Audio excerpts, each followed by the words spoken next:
You know, everybody everywhere is talking about Ukraine right now, Ukraine and Russia and Ukraine.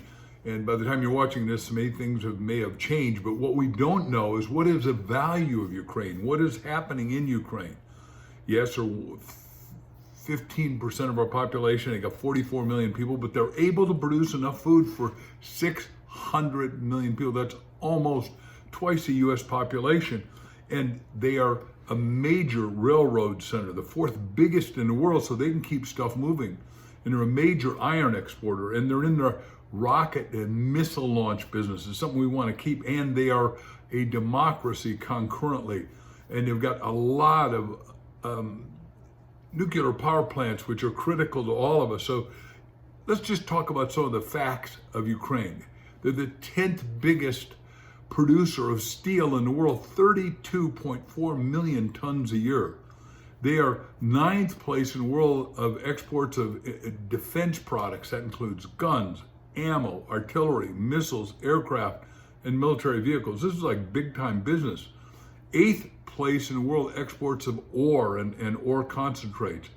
4th place in the world of titanium, which, as you know, is one of the strongest metals that exists with a high tensile strength.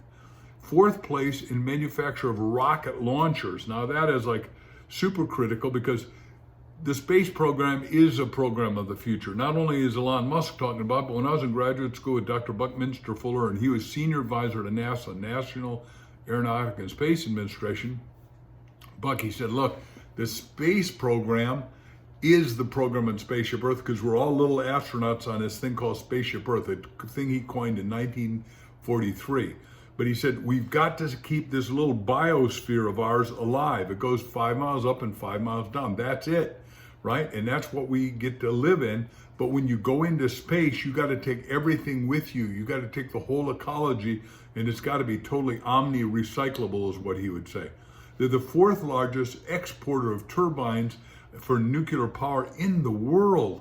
And they're the 3rd place in the world after US and France in the production of pipe and cable locators and locating equipment. This is like major player they are.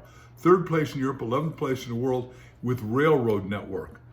Now, you know that Warren Buffett, off and on the richest guy in the world, or 3rd richest right now, I guess, says that railroads are critical because in 1.5 to 2 inches of metal, you are rolling tons of product. Now, you all know the cliche that's important nowadays is that if you bought it, a truck brought it. But the truck brought it from the railroad or from the ship. But we need a great rail system. It is what made America great. It's what opened up the East and the West in America and could open up the whole world. We need to have great, strong, resilient railroads that keep going and that are free enterprise railroads. That's what I believe. 3rd largest in Europe, 8th largest in the world in terms of industrial capacity of nuclear power plants. Now, you ask yourself, why do I care about nuclear power plants? I want green, clean energy, and I'm told nuke is it. My little older brother ran a nuclear power for Illinois, so I'm real keen on nuke. I personally am invested in the wind and solar business, but the fact of the matter is, nuke power runs most of the energy here in Arizona. And what happens is that out of 180 million gallons of water we use, 90 million go out there just to keep the nuclear power plant cool. So right now, for at least the next 30 years, we're going to need nuclear power.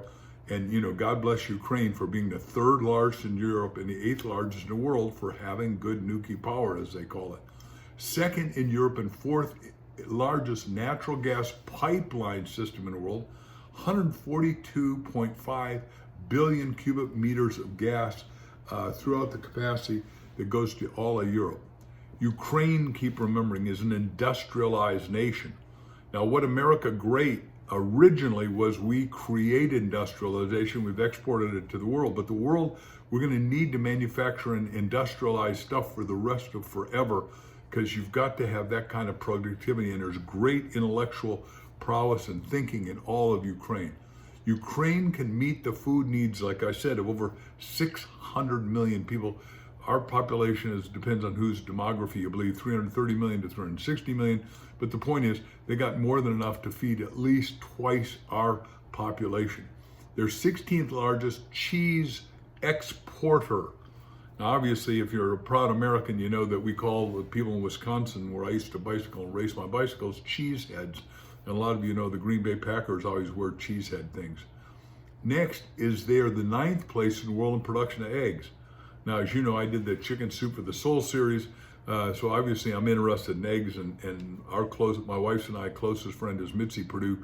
Her company, Purdue Chicken, does 22 million chickens a week. That's big time stuff. Eggs are critically important to the nutritive value of the body, so we got to keep doing that. They are 8th place in the world in wheat exports. They are 5th place in the world in bee production, 75,000 tons of honey a year. Now, honey is important because I like sweet honey. Honey is a naturative that is great for the body. It kept St. John alive, as you know, if you read the Bible, or at least the bee pollen did. And then, why is honey so important? It has a different level of import than just good tasting honey that's nice to mix in your tea or your coffee or your protein drink or whatever you're doing. Bees allow the crops to live. Now, bees have a ecological sweep out. They can only sweep out from their colony 2 to 3 miles, and then they got to come back and carry the goods.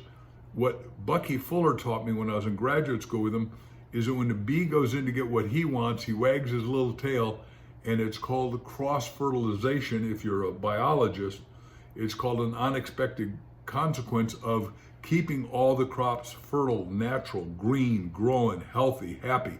We want to have a great bee population, and they are one of the biggest at it in the world and one of the biggest in Europe at it. So it's critical if they're 5th biggest. They are the 4th largest producer of potatoes in the world. Now, my wife Crystal comes from the potato state, Idaho, and J.R. Simplot was the biggest grower of potatoes, which in America we call spuds. And if you go in Idaho, where we visited a lot of times, visiting our whole family, and even going on vacation, there's the world's biggest potato, the world's biggest spud. So that's quite a thing. Potatoes are an important crop for all of us. 3rd largest producer and 4th largest exporter of corn in the world.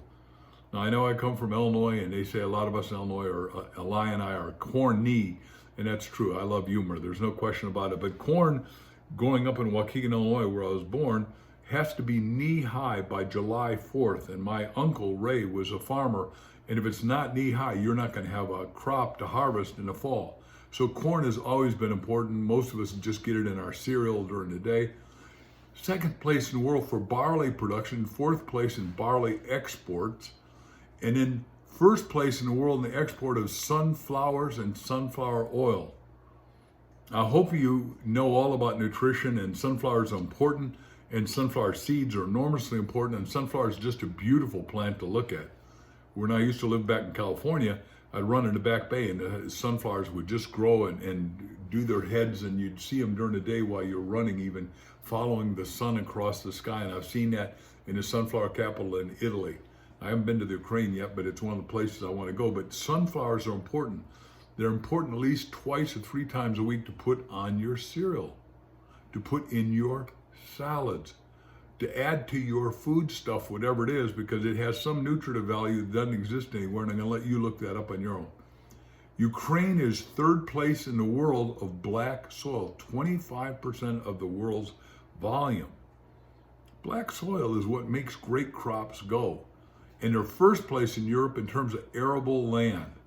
Arable means plowable, growable, crop land. Now, those are reasons. Look, I'm omnivorous in my reading and studying of media as world's best-selling nonfiction author. I need to implode factoid after factoid. I've not seen anyone else talking about Ukraine in the way I've just shared it with you. I'd not only like you to watch this, but I'd like you to share it with some other people, because Ukraine's an important asset to keep as a democracy, to keep the world fed, to keep the world industrialized, to keep people happy, and to save and strengthen Europe and make sure that we do get to colonize space with their rocket launchers. It's too critical not to take care of. I wanted to give you this new perspective, and it may be too late by the time you get to watch this. I can't tell you when you're going to watch it. I just really love sharing good thinking with you, and I wanted you to know all the assets, all the resources of a great country and a great people that I've enjoyed meeting is a lot of them live here in Arizona where I live, and when work or employed or here or there, we meet them, and they're wise, wonderful people. And I want all people everywhere to be free forever. So that, in my mind, is why Ukraine matters. They've got resources that have resources. One of their top resources is good mental topsoil with great people that want to be free.